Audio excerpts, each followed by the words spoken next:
상인권리예산 기획재정부 답변 촉구를 위한 18차 삭발 투쟁도 계속하고요. 그리고 상인평등교육법 이 여야 교육위원회 위원장 두 분께서 다 발의한 법안입니다.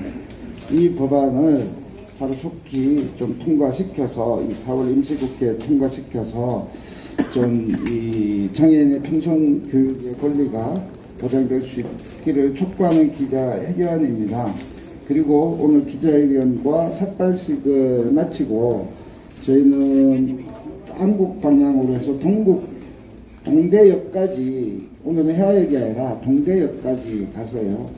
동대역에 거기 지하철과 승강장 사이에서 빠진 지체장애인에 이게 있어서 그 부분에 대해서 다시 한번 설명을 드리고 그 승강기 안전조치를 다시 촉구하고 다시 경북역으로 와서 마칠 예정입니다. 일정이 좀 바뀌었다라는 것을 말씀드리고요. 우리 시민께서 오셨는데요. 아니 제가 뭐 여기서 직접 좀 짧게 아니 그래도 사과의 이유를 설명을 주셔야지. 제가 여기 오실래요? 우리 종로구 시민께서 저희들에게 사과해야 될 이유를 좀 이야기하셔서 사과 이유를 같이 듣고 제가 공식적으로 또 말씀드리도록 하겠습니다. 예, 감사합니다. 예, 저는 종로구에 살고 있는 주민 박일남입니다. 오늘 제가 전작년 박경선 대표님께 찾아뵌 이유는 딱 하나입니다. 저희 어머님도 식당 파출부를 하시다가 다리를 다치셔가지고 장애이십니다. 저희 장모님은 농아십니다. 제가 비록 장애인 단체 활동에 대해서 적극적인 관심은 갖지 못했지만은 이곳을 매일 출퇴근하면서 이분들이 하시는 집회와 삭발식을 3차례 봤습니다. 그때는 장애인의 날이 4월 20일이니까 이분들이 하는 행동은 잘 몰랐지만 그래도 그 장애인의 날을 준비해서 자신들의 주의와 권리를 주장하시나 보다 생각하고 좀 불편하더라도 그건 참을 수 있었습니다. 제가 지켜본 3차례의 집회는 이 앰프 소리가 밖으로 나가지도 않았어요. 아주 조용한 가운데서 삭발을 하고 구호도 외치지 않고 인수위에 뭘 전달한다고 하시더라고요.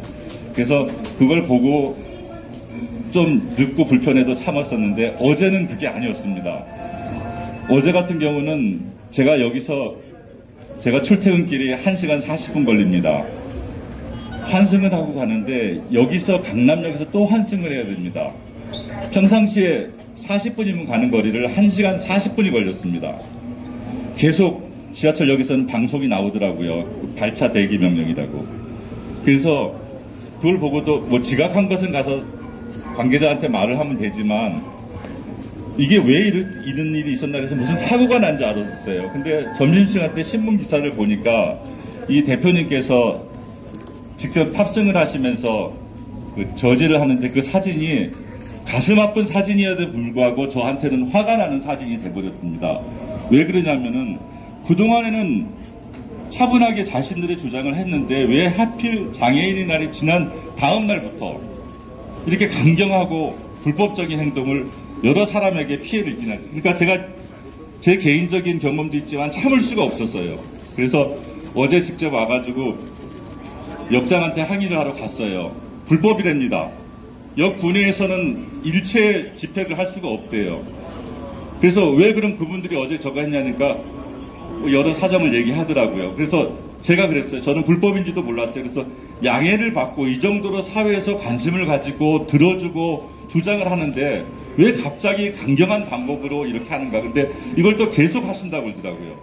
그러면 저희는 오늘도 지각을 해야 되고 다음 주도 지각을 해야 되고 그래서 제가 다음 주부터는 1인 시위를 할 텐데 그 전에 오늘 가서 그분이 행사를 하기 전에 사과를 요청할 겁니다. 얘기를 했더니 그럼 가서 하라고 그러더라고요. 그래가지고 제가 7시부터 와서 기다렸는데 오늘은 8시부터 한다고 하더라고요. 그래서 제가 말이 좀 길어졌는데요. 전작년 박경선 대표님께 드리는 말씀은 딱 하나입니다. 첫째, 4월 21일에 있었던 지하철운행 방해인은 명백한 폭력입니다. 그리고 범법행위를 저질렀습니다. 여기에 대해서 전장령이 서울 시민에게 공식 사과하십시오.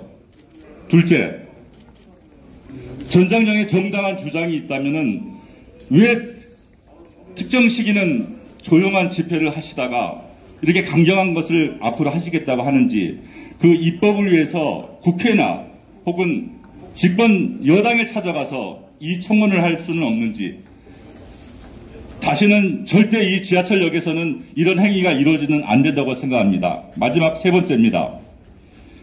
경복궁 역장뿐만 아니라 대한민국 경찰은 공권력이 공으로 있습니까? 정당한 주장이라 하더라도 집회를 지켜야 함에도 영리에서 불법으로 자행되는 것을 언제까지 방치할 겁니까? 이들의 정당한 주장을 평화적으로 할 수 있도록 군에서는 기자회견만 하시고 지하철을 멈추게 하는 그런 파괴행위에 대해서는 정확하게 집행을 못하게 해주시길 바랍니다. 이상입니다. 우리 시민분께서 이야기하는 근거, 불법, 그리고 폭력, 이런 주장에 대해서는 동의할 수 없지만,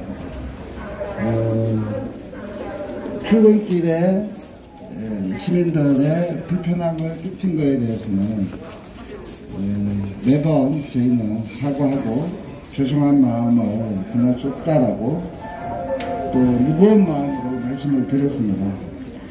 그렇지만은 주장하시는 근거에 대해서는 동의할 수 없음을 또 말씀을 드릴게요.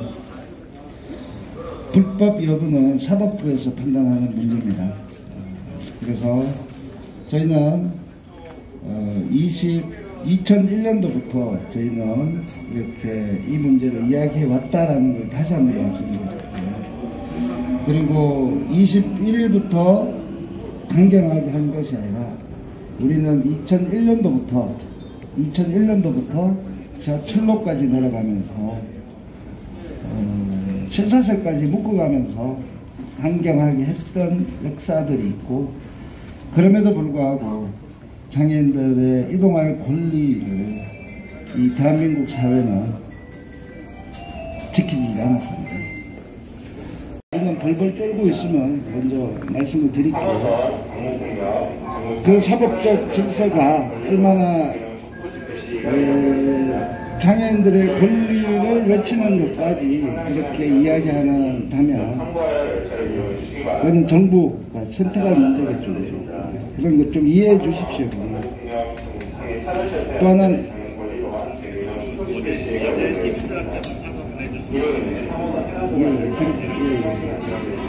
그리고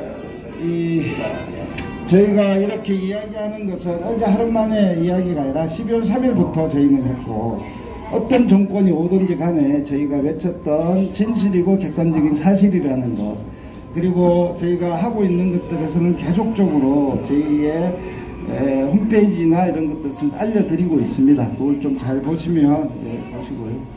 예, 고맙습니다. 저희가 이제 시작하고요. 어제 일에 대해서 시민께서 전장위원회에 사과를 요청을 했는데 다시 한번 말씀드릴게요. 어제 있었던 이 지하철의 지각 사태에 대해서 저희는 시작하기 전에도 무거운 마음으로 먼저 사과를 드렸습니다. 그리고 또다시 사과를 드리겠습니다. 그리고 저희들에 대한 비난과 모든 불필요한 욕설도 저희는 다 수용하겠습니다. 그럼에도 불구하고 저희가 욕의 무덤에 들어갈지언정 저희들의 권리를 보장하지 않는 대한민국 사회에서는, 대한민국 사회에 대해서는 계속적으로 저희는 문제 제기하고, 이것들이 지켜질 때까지, 특히 정치권이 이 문제를 해결할 때까지 저희들은 지하철을 계속 타겠습니다. 네. 됐죠? 고맙습니다. 네.